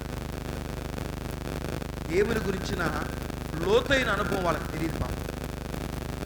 అలాంటి వారికి మనం చెప్పి సత్యాన్ని బోధించి వారిని దేవుని సద్దులకి నడిపించగలగాలి. అర్థమవుతుందా? రెండో రకం మనుషులు. రైట్. 3, ఒక తండ్రికి 2 కుమారులు ఉన్నారు. తండ్రి ఆస్తిలో నాకు వచ్చే భాగం ఇమ్మని తండ్రిని అడిగాడు. పంచిపెట్టాడు. ఆ చిన్న కుమారుడు సమస్తమును కూర్చుకొని దూరదేశమునకు ప్రయాణమైపోయి అచ్చట తన ఆస్తిని దుర్వ్యాపారం వలన పాడు చేసిన. సరిపోద్ది, జాగ్రత్తగానండి. ఇది మీరు చాలాసార్లు వినుంటారు కదా. ఆ తప్పిపోయిన కుమారుడు, చిన్నపిల్లలు కూడా తెలుసు. నేను చెప్పడానికి వచ్చాను మీకు. ఇది మీ అందరికి తెలుసు, నాకంటే బాగా తెలుసు ఈ వర్తమానం. తప్పిపోయిన కుమారుడు సంగతి ఏంటంటే టకటకటగా చెప్పేస్తారు. సరే, దీంట్లో ఏమైనా అర్థాలు ఉన్నాయేమో, నాకేమైనా తెలిసేమో చెప్పడానికి ట్రై చేస్తాను. ఇక్కడ తప్పిపోయింది ఎట్లా స్టార్ట్ అయింది? ఓ తండ్రికి 2 కుమారులు ఉన్నారు. వారిలో చిన్నవాడు ఏమడిగాడు? ఎందుకు అడిగాడు? వీడు చిన్నవాళ్ళు ఎప్పుడు చురుగ్గా ఉంటారు, పెద్దోళ్ళలాగా కాదు. చిన్నవాళ్ళు కొంచెం డేంజర్, గుర్తుపెట్టుకోండి పిల్లల్లో. ఎందుకంటే పెద్దోళ్ళు మెత్తకుంటారు కానీ చిన్నవాళ్ళు డేంజర్ ఎప్పుడైనా కూడా. ఎందుకంటే చురుకుదనం, తల్లి కడుపులో నుంచి కూడా వాళ్ళకి మొదటి కాన్పులో బిడ్డ బాగా తిరగడం. ఫస్ట్ కాన్పులో గర్భసంచి ఇరుగ్గా ఉంటుంది. రెండో కాన్పు కప్పటికి ఏమైందంటే ఆ గర్భసంచి కొంచెం విశాలమైంది. బిడ్డ హుషారుగా తిరుగుతాడు. పిండం కడుపులోంచి స్టార్ట్ అవుతాడు చురుకుతనం అనేది. వాడు బయటకు వచ్చిన తర్వాత కూడా అట్టే ఉంటాడు. వీడికి ఈ చురుకుదనం వల్ల ఏమైందంటే స్నేహితులు, సరదాలు, ఫోన్లు, ఎఫ్జెడ్ బైకులు ఈ రోజుల్లో అలవాటు అయిపోయింది. ఖర్చులకి డబ్బులు చాలలేదు, వాళ్ళు అమ్మిచ్చినవి చాలలేదు, చుట్టాలు ఇచ్చినవి చాలలేదు, వాళ్ళు మేనమామలు ఇచ్చినవి కూడా సరిపోలా. ఇదంతా ఎందుకు? మా నాయన్ని పాట అడిగితే సరిపోతుంది అనుకుని అడిగాడు. ఆ రోజుల్లో యేసుప్రభు దినాల్లో ఒక తండ్రి బ్రతికుండగా భాగం పంచడం, వేడిపోవటం అనేది జరగదు. తండ్రిని ఆస్తి అడిగాడంటే అర్థం ఏంటంటే తండ్రి చచ్చినోడితో సమానం అని అర్థం. తండ్రి చచ్చిపోయినట్టే ఆ రోజు, అంతే కదా. ఇప్పుడు మనకు తెలియదులే అనుభవం, అది పోయిందిలే. ఇప్పుడు ఎలా ఉంది? పెళ్ళి అయ్యేటప్పుడు లారీకి సామాన్ వేసుకుని వచ్చింది. పెళ్ళప్పుడే చెప్పేస్తారు, వాడికి ఇల్లు కట్టేసాము, పెళ్ళి అయితే ఆ ఇంట్లో పెట్టేస్తామని చెప్తారు. కనీసం ఒక 2-3 సంవత్సరాలు కలిసి ఉండటం, సంతోషంగా, ఆ తర్వాత విడిపోవటం, ఎవరు కలిసి ఉండాలి కదండి. అసలు ఆ ఆలోచన లేదు. పెళ్ళెప్పుడే చెప్పేస్తుంది, నీ సామాన్ నువ్వు తీసుకో, నీ బట్టలు నువ్వు తీసుకో, నీ బీరు అనేది ఈ కంచాలకి ఇల్లు. మనమే చెప్తున్నాం, వాళ్ళు కూడా రెడీ వస్తున్నారు ఇంటికాడి నుంచి. లారీ సామాన్ ఎందుకు వస్తుందంటే ఏరు పెట్టడానికే, మంచికి కాదు, అది మంచికి కాదు. అందుకే అన్ని దినాల్లో ప్రేమ చల్లారిపోతుందని చెప్పాడు యేసుప్రభు. ఇది ప్రేమ చల్లారిపోవడానికి గుర్తు, ఇది అంత్య దినాలకు గుర్తు. నాకు 2 మేనత్తలు ఉన్నారు. ఇద్దరు అన్నదమ్ములకి ఇచ్చారు మా పెద్దోళ్ళు, మా తాత. ఈ 2 అప్పచెల్లెల్ని 2 అన్నదమ్ములకి ఇచ్చారు. చనిపోయేంత వరకు వాళ్ళు విడిపోవాలి. పెద్దానికి 2 కూతుళ్ళు, చిన్నకి 2 కొడుకులు. వీళ్ళు చనిపోయేంత వరకు విడిపోవటం అనేది అసలు అసలు ఆర్గ్యుమెంటే లేదు. అన్నదమ్ములు ఇద్దరు పొలం పనులు చేసుకునేవాళ్ళు, ఇంట్లో ఆటోలు ఇద్దరు చక్క పెట్టేవాళ్ళు, పిల్లల గురించి పెద్ద చేశారు, వండుకోవడం తినడం తప్ప నువ్వేంటి నేనేంటి, నీ భాగం ఏంది నా భాగం ఏంది అనేది చచ్చిపోయేదాకా వాళ్ళ మధ్య రాల. అన్నదమ్ముల మధ్య అసలు యథాలో మాట్లాడుకునే పని లేదు. తమ్ముడు గద్దిస్తే అన్న కదలకుండా ఉండిపోతాడు. అన్నకు కానీ ఎప్పుడైనా సంవత్సరానికి ఒకసారి కోపం వచ్చిందంటే తమ్ముడు మాట్లాడాడు. వాళ్ళిద్దరు కలిసి మాట్లాడుకోవడం ఉండదు ఒక ఇంట్లో ఉండగానే. ఆయన ఈ పక్కన ఉంటే ఆయన ఆ పక్కన ఉంటాడు. పిల్లలు అందరూ కలిసి ఉంటారు. నువ్వు లోకం అంతే, అవసరమైతే మాట్లాడుకుంటారు. ఆడవాళ్ళు బాగానే మాట్లాడుకుంటారు, అప్పచెలేదు కదా, మనం మరుకోవాలి. కాబట్టి సహోదరుల ఐక్యతకి నివసించుట ఎంత మేలు, ఎంత మనోహరం. విడిపోవడానికి దారులు ఎత్తుకోవద్దు, కలిసి ఉంటే కలవ సుఖం అన్నారు. ఇక్కడ తండ్రిని బాగుపడిగంటే అర్థం ఏంటంటే, ఆ తండ్రి ఎంత బాధపడ్డాడంటే తాను చనిపోయినట్టుగానే ఆయన ఫీల్ అయ్యాడు. తండ్రి చనిపోయినప్పుడే భాగాలు పంచుతారు తప్ప బతికుండంగా మాత్రం అది జరగబడి, ఇప్పుడు కాదులేదు అప్పుడు సంగతి. సరే, మొత్తానికి ఆయన పంచుకున్నాడు భాగం, వెళ్ళిపోయాడు. వెళ్ళిపోతే ఎలా ఉంటుంది పరిస్థితి? ఏమొచ్చు, ఏమి రాదు. తండ్రి కుమారుడి మీద ప్రేమతో ఇచ్చి పంపించాడు ఆస్తి. వెళ్ళాడు కానీ ఇది మొత్తం పోగొట్టుకుంటాడు తండ్రికి తెలుసు. వెళ్ళాడు, వ్యాపారం చేశాడు, చుట్టూ స్నేహితులు, డబ్బులు, మద్యం ఉంది, చెరువు నిండా నీళ్లుంటే కొంపలు 10,000గా చేరిన మద్యం ఉంది. అట్లా జోబు నిండా డబ్బులుంటే ధనవంతుని స్నేహితులు చాలా ఎక్కువ మంది ఉంటారు. దరిద్రుడు తన పొరుగువానికి అసహ్యుడు. పక్కనోడు కూడా చీతి నాచింది దరిద్ర పడు చూస్తే. డబ్బులున్నాడు చూస్తే ధనవంతుడికి అందరూ స్నేహితులే, అందరూ చుట్టాలే. మా మామ అంటాడు, మా పెదనాన్న అంటాడు. ఎంత పెదనాన్న అంటే మా పెద్దమ్మ వాళ్ళ మేనమామ, చిన్న ఆయన, పొరుగు, బావమరిది, తమ్ముడే చెప్తారు. ఇటు తిరిగి వస్తుంది వరుస. సొంత మేనమామ కొడుకే ఉండడు దరిద్రుడు అనుకో. వాడు మా మేనమామ కొడుకున్నప్పుడు మేము అందరం కలిసినాము. ఇప్పుడు వాళ్ళకి మాకు సంబంధం లేదు, మాట్లాడుకోలేవు. వీడు రక్త సంబంధికుడు, దగ్గరోడు. మనం ఏమంటామంటే వాడికి బాగా మాట్లాడాడు, అది ఎప్పుడు పెద్దోళ్ళ కాడనే పోయింది. డబ్బులు లేవు వాడి దగ్గర. అదే 1 కోటి రూపాయలు తగలనండి, ఏం చిన్న బాగున్నామంటే వస్తారు, ముచ్చట చెప్తారు. మనిషి యొక్క నైజం ఇది. బైబిల్లో మనకు ఎన్నో చెప్పాడు. ధనవంతులగుటకు అపేక్షించేవారు శోధనలో ఊరిలో పడతారు అన్నట్టుగా ఇది పోయి ధనవంతుడయి తన సర్వాలు తీర్చుకోనుకున్నాడు. స్నేహితులు చేరారు, మొత్తం కాజేసి రైతు. ఏం చేయాలో అర్థం కాలేదు. అప్పించేవాళ్ళు అయిపోయారు. ఈ స్నేహితులు మొహం తప్పించుకొని తిరగడం ప్రారంభించాడు. డబ్బులు అయిపోయినాయి కదా. నేను అప్పుడప్పుడు అడుగుతుంటాను, ఇట్లా కాజేసుకునే వాళ్ళని, అరే నాకు బాగలేదు, ఒక 50 బట్టను అడుగు, వేస్తారేమో చూద్దాం అంటాను. నేను ఇంకేం మించిపోయింది ఏం లేదు, నీ మీద ఎంత ప్రేమ చూద్దాం స్నేహితులు కంటే అడుగుతాను. నిజంగా అట్లా ఆలోచనలో పడ్డా. నిజమా? అవునా? స్నేహితులు అనుకున్నా కదా నేను. లేదు, ఒకసారి టెస్ట్ నీ దగ్గర డబ్బులు ఉన్నాయి, లేవన్నట్టుగా నాటకం వాడు, నువ్వు ఏం చెప్తారు చూద్దాం. కాబట్టి ఇది లేదని అర్థమైపోయింది. ఎవరి దారి చూసుకున్నారు. అక్కడ ఏ పనికి వెళ్ళినా సరే ఎక్కడ కూడా 1 రోజు కంటే ఎక్కువ రోజులు దీన్ని నిలవనిలా. పంచాయతీ అయితే కదా, నాటేయాలి, ఎట్టేయాలి చెప్పండి. నాటు చేయాలి వచ్చా, నారు బేకాల, అడిబేకాల, చాలా నైపుణ్యం కావాలా. చూడటానికి ఎట్లుంటుంది, అదేముందని అనుకుంటారు. ఒకసారి చేలు దిగమని చూద్దాం. ప్రతి పని నైపుణ్యంతో కూడింది. మన చదువు రాకపోయినా మనం చేసే పనులు నైపుణ్యంతో కూడింది. అది అనుకున్నంత తేలిక కాదు.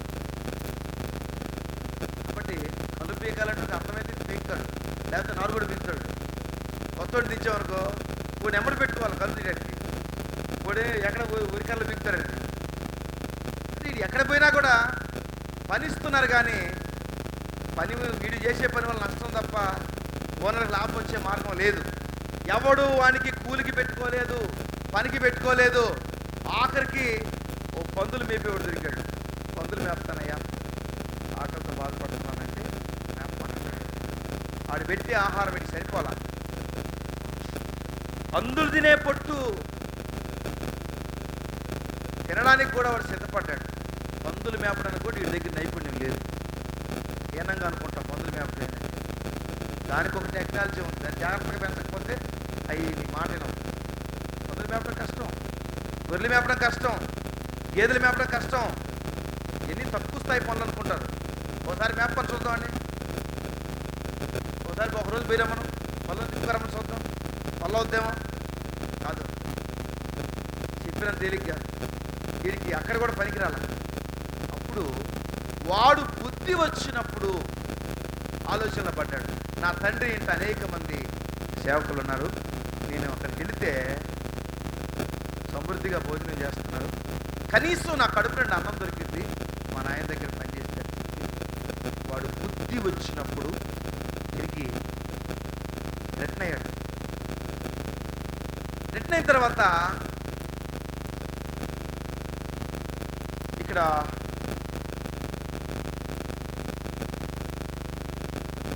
20వ వచనంలో వాడింకా దూరంగా ఉన్నప్పుడు 18వ వచనం, నేను లేచి నా తండ్రి యొద్దకు వెళ్ళి, తండ్రి, నేను పరలోకానికి విరోధంగాను నీ ఎదుటను పాపం చేస్తేనే, ఇక మీదట నీ కుమారుని అనిపించుకుంటూ వేగుడిని కాను, నన్ను నీ కూని వానిలో ఒకనిగా పెట్టుకునమని అతనితో చెప్పుదనుకుని లేచి తండ్రి యొద్దకు వచ్చాను. ఎన్ని మనసులు అనుకున్నాడు, అయ్యా నీ కుమారుడిగా నేను రాలేదు, కూలివాడిగా నీ దగ్గర పెట్టుకో, నన్ను కూలివాడిగా బ్రతుకుతాను అని చెప్పి అనడానికి మనసులో నిశ్చయించుకొని అక్కడికి వచ్చాడు. వచ్చినప్పుడు వాడింకా దూరంగా ఉన్నప్పుడు తండ్రి వాడిని చూసి కనికరపడి పరిగెత్తి వాని మెడ మీద పడి. ఒక విషయం ఏంటంటే, ఆ ఊర్లో ఈయన ఎవరు గుర్తుపట్టలేదు. పోయేటప్పుడు ఎట్ట వెళ్ళాడు, పూల రంగంలాగా పోయాడు. వచ్చినప్పుడు ఎట్టొచ్చాడు, పందులు మేపే వాళ్ళు ఎట్టుంటారు, మట్టి కొట్టుకొని ఎంటుకలు పెరిగిపోయి మనిషి గుర్తుపట్టలేని స్థితిలో వచ్చాడు. కానీ ఇక్కడ ఏం రాశాడంటే, తండ్రి వాడు ఇంకా దూరంగా ఉన్నప్పుడే పరిగెత్తి వాడు పెరిగిపోయాడు. అయితే తండ్రి ఎట్టు గుర్తుపెట్టాడు చెప్పండి మీరు? నేను ఒక లాజిక్ ఉంది. తండ్రి ఎట్టు గుర్తుపెట్టాడు? అమ్మ మీరు చెప్పండి, ఎలా గుర్తుపెట్టుంటాడు? ఏమా రక్త సంబంధమా? ఇంకా ఈ పక్కలు చెప్పండి, ఏం చెప్పట్లేదు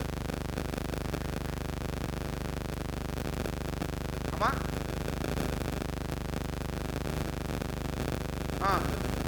అట్లా చాలా మంది రావచ్చు కదా. ఈ కొడుకు ఎందుకు అవుతాడు?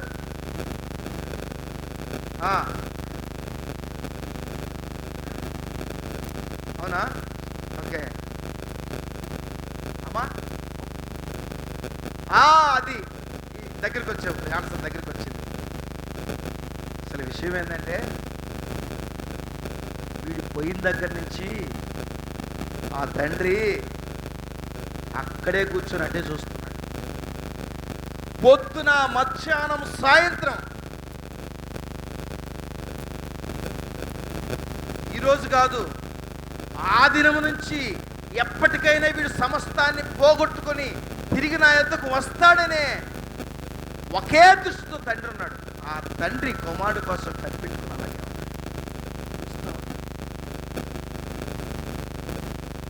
ఊర్లో ఒక కుమారుడు నేరం చేశాడు, జైలుకి వెళ్ళాడు.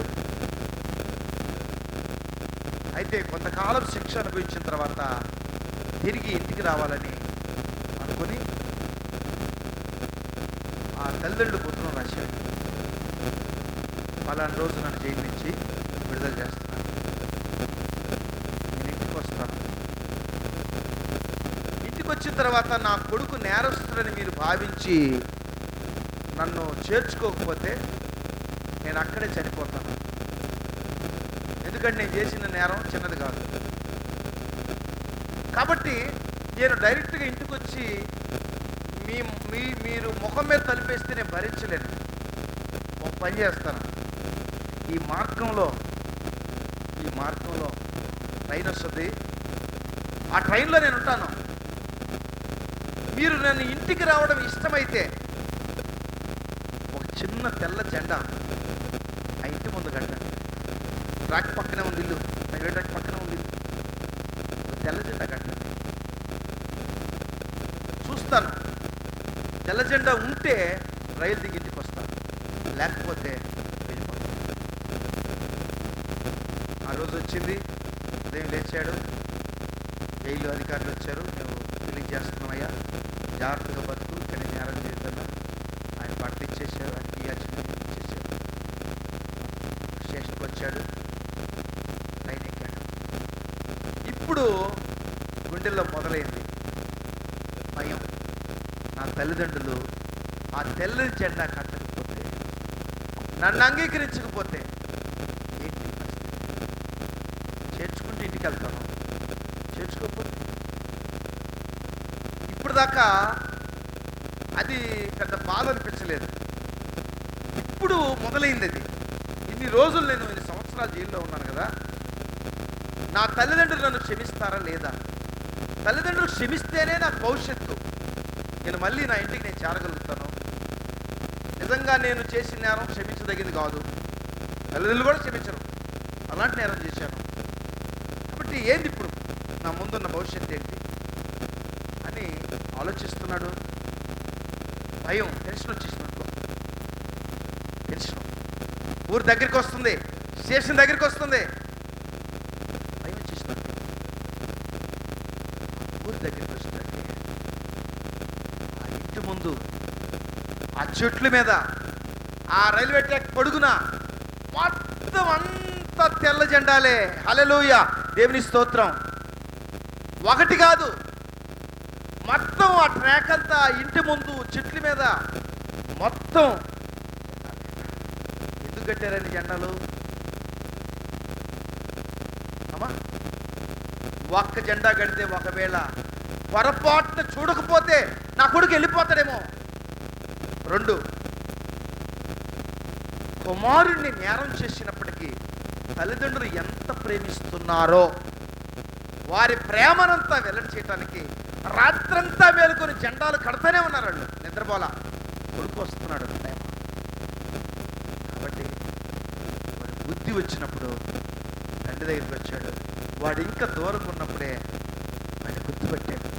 పరిగెత్తుకుంటూ వెళ్ళి మెడ మీద పడి ముద్దు పెట్టుకున్నాడు. అసహ్యం అనిపించలా, రోత అనిపించలా. కొడుకు దగ్గర వాసన వస్తుంది, అదంతా పట్టించుకోవాలా. ఉన్న పాటున వచ్చు చున్నాను నీ పాద సన్నిధికో రక్షక.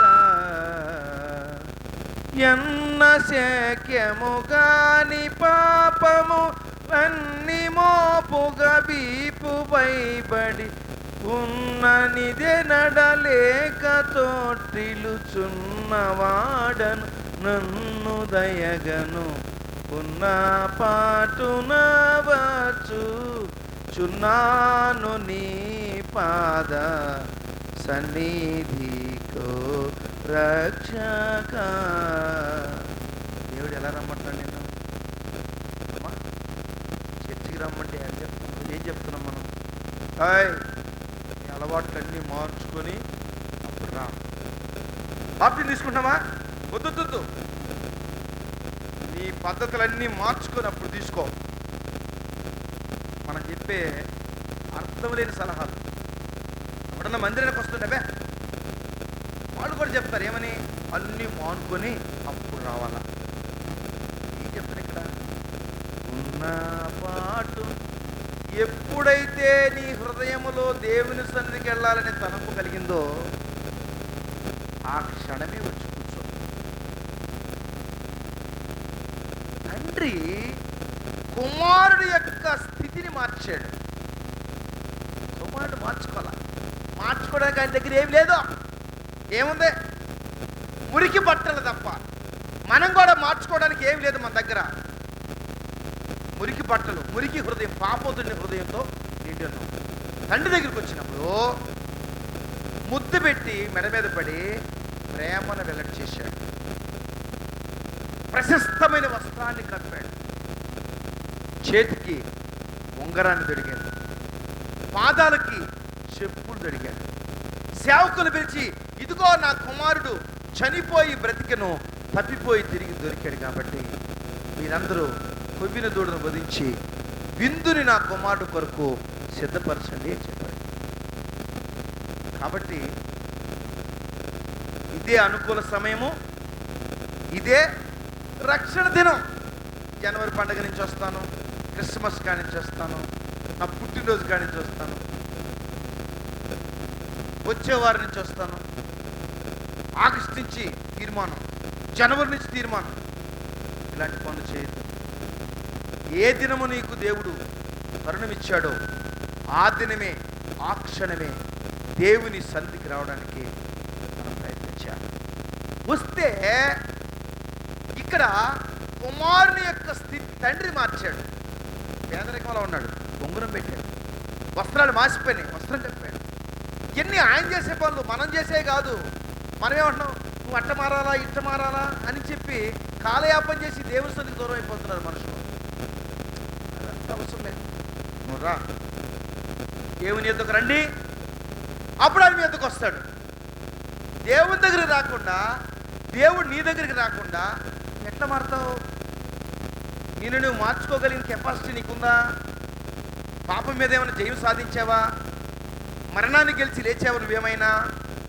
నువ్వేమైనా దేవుడివా, పరిశుద్ధుడివా? మరి ఏం కాకుండా ఎట్ట మారుతావు నువ్వు? నిన్ను నువ్వు మార్చుకోలేవు, పక్కన నువ్వు మార్చలేవు. చిరుతుపుని తన మచ్చలు మార్చుకుంటుందా? కూషు దేశస్తుడు తన చర్మాన్ని మార్చుకోగలడా?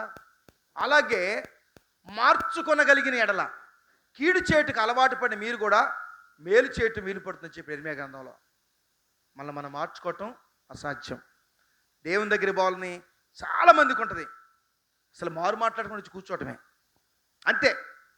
దేవునికి అప్పచెప్పాను అంతే. నువ్వు ఎలా ఉండవనేది దేవుడు నిన్ను ప్రశ్నించడంలా. ఇక్కడ అడిగాడు, ఏమన్నా అడిగాడా?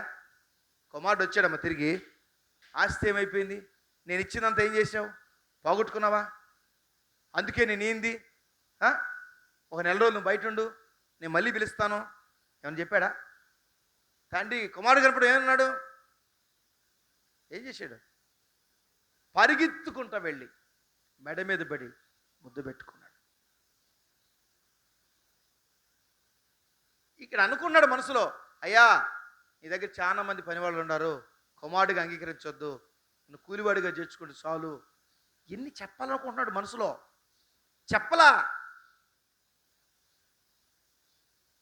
పడమటికి తూర్పు ఎంత ఎడమో మీ పాపములు నేను మీకు అంత దూరపరిచి ఉన్నాను. దేవుని వైపు తిరగాలని నీ మనసు ఎప్పుడైతే టర్న్ అయిందో చాలు, అయిపోయింది. అంతే. నీ రక్షణ పరిపూర్ణమై ఒక్క నిమిషంలో, ఒక క్షణంలో రక్షణ సంపాదించుకుంటావు.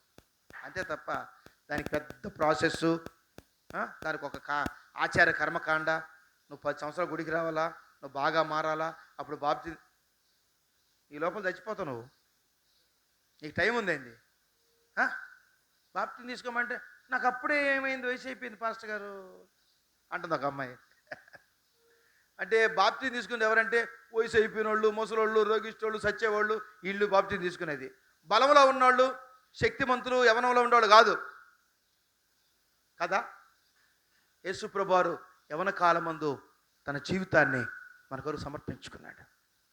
యవన ప్రాయంలో ఎవరైతే వారి జీవితాన్ని దేవుని సమర్పించుకుంటారో అద్భుత రీతిగా వారు దీవించబడతారు, ఉన్నతమైన స్థితిలో వారు ఆశీర్వదించబడతారు.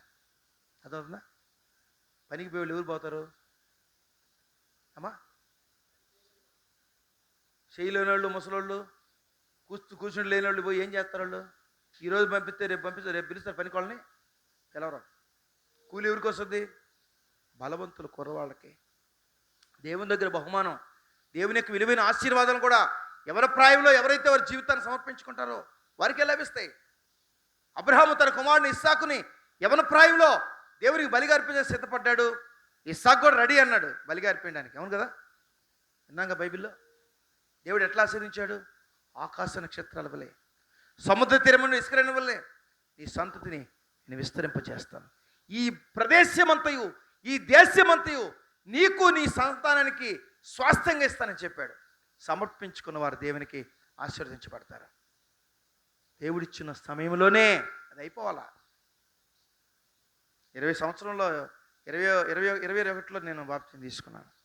నా బిడ్డలు కూడా అంతే. అమ్మాయికి 21లో 19లో ఇచ్చాను, అబ్బాయికి 22లో బాప్తిసం ఇచ్చాను. నాకు ఇంకా బాధ లేదు, దేవుడు చూసుకుంటాడు. అదేంటండి యవనస్తులు వాళ్ళు బాప్తిసం ఇస్తే పొరపాటు చేస్తే, చచ్చిపోయిన దాకా మనిషి పొరపాటు చేస్తాడు, చేయకుండా ఎవరు ఉండరు. చిన్న తలంపు కూడా పాపమే. దేవునికి అప్పగించుకుంటున్నాం మనం. యేసు ప్రభు రక్షకుడిని బహిరంగంగా అంగీకరిస్తున్నాం బాప్తిసం ద్వారా. యేసు ప్రభు మరణ పునరుద్ధానాలందు విశ్వాసం కలిగి ఉంటున్నాం మనం. దేవుడు మనల్ని నీతిమంతులుగా చేస్తాడు. ప్రభు అయిన యేసుక్రీస్తు నిత్యరాజ్యానికి వారసత్వానికి ఆయన తీసుకెళ్ళగలుగుతాడు, హృదయాన్ని మార్చగలడు. ఆయనతో మనం పాలిభాగస్తులుగా ఉండాలి దేవుడు కోరుకుంటున్నాడు. దేవునితో భాగం లేకపోతే నీ జీవితం నీదే, నీకు ఆయనకి సంబంధం లేదు. ఆశీర్వదించమని ఎట్టడుగుతావు నువ్వు? దీవెన కావాలని ఎట్టడుగుతావు నువ్వు? చెప్పండి.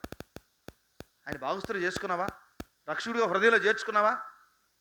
100 వంకలు చెప్తున్నావు, నేను కుర్రోడిని, నేను ముసలోడిని. కుర్రోళ్ళేమో మాకు ఇంకా వయసు ఉంది అంటున్నారు. ముసలోళ్ళని అడిగితే ఇప్పుడు వాటిని తీసుకొని ఏం చేయమంటావయ్యా అంటున్నారు. అది కూడా చూశాను నేను. ఇంకా అంతా అయిపోయింది కదా తీసుకోమంటే, ఇంకా అయిపోయినాక ఇంకెందుకు బాప్తిజం, మాకు ఊరు పొమ్మంటుంది, కాడు రమ్మంటుంది. ఏంటి బాప్తిజం గురించి ఏమనుకుంటున్నారు మనుషులు? ఏమనుకుంటున్నారు మీరు? బాప్తిజం అంటే ఈ లోక అవసరాలకు వాడుకునేది అనుకుంటారా? మరి నువ్వు చచ్చిపోయిన రోజు పరలోకం పోవద్దా? తెలుసా పరలోకం ఉందని? ఒక దినం ఆయన దగ్గర పోవాలని తెలుసా? మన జీవితానికి ఏమైనా గ్యారంటీ ఉందా? ఏం లేదు. బోల్డ్ మరణాలు హఠాత్తుగా, అమ్మ గ్యాస్ ట్రబుల్ ఉంది, ట్యాబ్లెట్ వేసారు, తగ్గలేదు. డాక్టర్ దగ్గరికి పోయారు, చూశాడు, బీపీ డౌన్ అవుతుందమ్మా, 4-5 రోజుల్లో ఇవి నమ్మకం లేదు, అర్జెంటుగా హాస్పిటల్ చేర్చుకున్నాడు. సరే మధ్యాహ్నం పోదాం, ఇంట్లో తీసుకుపోతాడు. 4-5 రోజులు కాదు, 4-5 గంటలు కూడా గడవలా, 1 గంట కల్లా కొరకొచ్చింది, ప్రాణం పోయింది, అంతే అయిపోయింది. పాస్టర్ గారు ఏడున్నావు? పలానా చోట ఉన్నాను. పలానా చనిపోయిందండి. అరే నిన్న కూడా బజారుకి పోయి ఇచ్చాను నేను. ఎప్పుడు చనిపోయింది? ఎలా జరిగింది?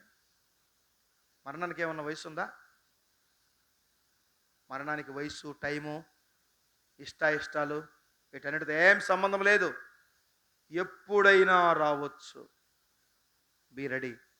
ప్రతి క్రైస్తవుడు ఈ లోకంలో మన జీవితంలో ఇదే ఆఖరి దినం అన్నట్టుగా మనం జీవించాలి.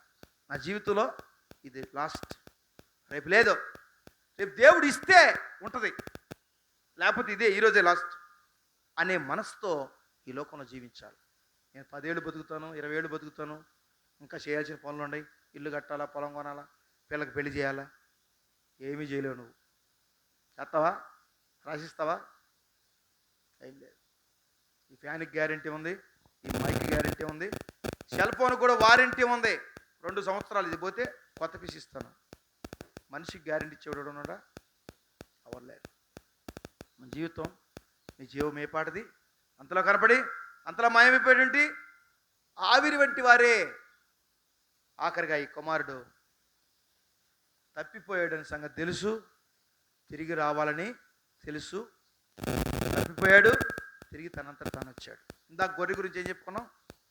తప్పిపోయిందని తెలుసు, తిరిగి రావటం తెలియదు. పోగొట్టుకున్నాను, తప్పిపోయింది తెలియదు, తిరిగి వచ్చేది తెలియదు, స్పందించేది కూడా తెలియదు. కాపరి స్వరానికి ఇదేమి తిరిగి బదులు చెప్పదు. కాపరే తిప్పలబడి ఆడబడిపోయి తీసుకురావాలి దాన్ని. మూడవదిగా ఈయన తప్పిపోయాడని తెలుసు, తిరిగి రావడం కూడా తెలుసు. 3 రకాల మనుషులు క్రైస్తవ సంఘంలో ఉంటారు. కాబట్టి తప్పిపోయి తిరిగి వచ్చిన వారిని ఏం చేయాలి? మనం ప్రేమతో తండ్రి ఎట్లా చేర్చుకున్నాడు ఆ విధంగా మనం స్వాగతించాలి. దేవుడి మాటలు దీవించును గాక. ఆమేన్.